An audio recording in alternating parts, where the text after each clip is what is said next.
All right. Welcome back, everybody, to Altcoin Daily. It's great to have you checking in today. We got one hell of a video for you. You guys know at Altcoin Daily, if you subscribe, one of my missions, one of my goals for this channel is to keep you guys involved in the conversation. I want to keep you guys current. You can tune into this channel any day of the week and really be part of the conversation. And if you subscribe, you are very much aware that right now Congress, the cftc, and the SEC, right now they're in talks on how they're going to regulate cryptocurrency. And there's a lot of discussion happening. I mean, this video right here, this is over an hour long. I want to watch 2 minutes of it. But today we're talking about Brad Sherman, and there's a lot to say when it comes to Brad Sherman. And he's one of the regulators. He's one of the people who's going to make the decision. And yeah, let's just watch it, and then we'll discuss. We'll watch 2 minutes of this. That the dollar is much better at that for honest citizens.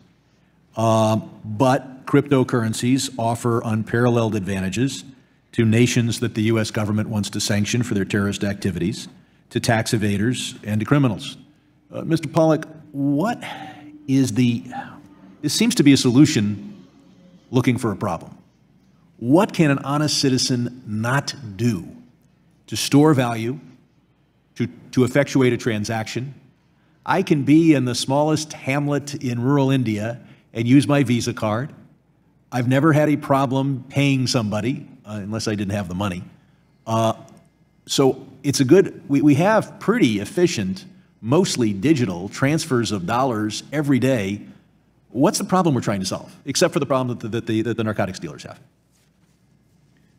I think the proposal being made for private fiat currencies, which, as I said, Congressman, strikes me as an unlikely outcome, a private fiat currency as opposed to a convertible currency, is to give optional ways of settlement for anybody who wants to use it. But I mean, I've got a means of settlement called the dollar. What is the great failure? And you have another one called the euro. And I have many choices. And as you point out, you used to have ounces of gold. So what problem do I have that they're trying to solve, unless I'm a tax evader or a narco-terrorist? I don't think we can. First of all, I'm not pushing, as you know, this solution. I'm trying to illustrate that it is a solution only to the problems of tax evaders, criminals, and terrorists. But you might. All right. All right. Now let's talk about what we just saw. As I said, this guy right here, this is Brad Sherman. And Brad Sherman, he's one of the many U.S. lawmakers, part of the United States Congress, who's in charge of regulating cryptocurrencies for the American people. Now, he's just one guy. There are many congressmen who are thoughtful and fair, and they want to do a good job regulating cryptocurrency. But Brad Sherman, he isn't one of them. He's closed-minded. He doesn't like crypto. He thinks it's bad. He thinks it can't really solve any real problems. And to be clear, he thinks that really the only use case for crypto is for drug dealers, tax evaders, and all-around bad people. See, the thing is, Brad Sherman, he doesn't just want to regulate cryptocurrencies. He wants to ban cryptocurrencies. He wants to stop innovation because he thinks things are just fine how they are right now, and we don't need to change. See, Brad Sherman, he is a member of the U.S. House of Representatives, the 30th District of California, and as such, he's supposed to represent the people, right? Well, I live in California, and as a California voter, I can say that right now, Brad Sherman, you don't represent us. You don't represent us at all. In fact, it seems like, really, the people you're representing are your donors. It's probably important to note in the last election cycle, Brad Sherman's largest donor was a credit card payment firm who would probably benefit greatly from him banning cryptocurrencies. In fact, a few of his donors could probably benefit. Brad Sherman, you are hurting the American people. And here's the thing. America is in a very pivotal historical crossroads right now. See, back in the day, in the early 1990s, when we were going through the internet revolution, the American Congress, they took a very smart, measured approach to regulation. America, they decided to regulate, but first do no harm. Now, this did us a lot of good. I mean, this allowed millions of jobs to be created. It allowed the United States to continue to be world leaders in technology. It allowed the American people to thrive overall. Now, Brad Sherman, he doesn't want the American people to thrive. He says he does, but really, it seems to me he wants his corporate donors to thrive. Brad Sherman, you are part of the problem, and because you have forced my hand, I'm going to do something that I didn't think I'd do. Now, our normal Altcoin Daily viewers, you guys know, we don't really give advice here. You know, we just use our channel as a starting off point. I'm going to tell you what works for me. I'm going to tell you what I'm doing. I'm going to tell you what I'm exploring, and then you make your own decisions. In fact, I always say, I'm not giving you advice. But today, because of everything Brad Sherman is about, I'm going to break my own rule, and I'm going to give this man some advice. Now, Brad, here's my advice. Visit your doctor. Visit your doctor. Because that erection you have for pleasing your corporate donors in spite of the American people has lasted way longer than 4 hours.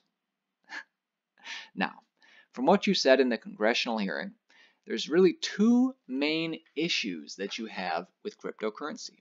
The first is that you don't see any problems that cryptocurrency could really solve. And the second is that cryptocurrency, you say, is for bad people. And as I said, Brad, I want to help you. This is a PSA for you. I want to try and answer some of your questions and concerns. So, I mean, right off the top of my head, let me just try and, you said there's really no problems that cryptocurrency could solve. Let me just try and think of, I don't know, maybe I can think of one or two off the top of my head. Let's see. Zero ATM fees, instant transfer of money, no need for a middleman, no more convenience fees, banking the unbanked, instant transfer of money across borders, payment processing solutions, no more fraud, smart contracts for wills and inheritance, travel, passenger identification, boarding, passport payments, all that documentation digitalized and verified for travel. Music streaming, provide proper compensation for purchases of songs to artists, maybe even prevent illegal downloading of music. How about media, controlling ownership rights, anti-piracy, copyright infringement? The thing is, I could go on and on and on with this list of things, but the fact is, Brad, that a simple, rudimentary Google search would have answered all your questions and concerns. I mean, I just pulled up this list right now. It talks about every single different industry, every single aspect, how blockchain and crypto could help them. Now, the thing is, I don't think you really searched, did you, Brad? I guess it's kind of hard to keep an open mind when your corporate donors just tell you what to think. Now, Congressman Sherman, I actually think that we could help you. I think you should subscribe to our channel, Congressman Sherman. I mean, we do videos on crypto every day. I think we could teach you a lot. Actually, we did a video, when was it? We did the video, it was about a week ago, the future of crypto. We talked about actual use cases. We talked about how cryptocurrency could help self-driving cars. We talked about how cryptocurrency could be used for national elections or even history on blockchain. But I digress. That's for another video. We're going to stick to your 2 points because your other issue that you brought up is that cryptocurrency is just used by drug dealers, money launderers, and other bad people. That's what you said, right, Brad? But here's the thing. The computer is used by bad people. Should we ban computers? Of course not. Email is used by bad people. Should we ban email? Of course not. Besides, with Bitcoin and a lot of other cryptocurrencies, you guys know with Bitcoin, the transaction history is actually stored on a public blockchain ledger. So in actuality, if a bad person was looking to buy illegal drugs, they'd be much better off actually using the US dollar than using Bitcoin. So should we ban the US dollar, Brad? I don't think so.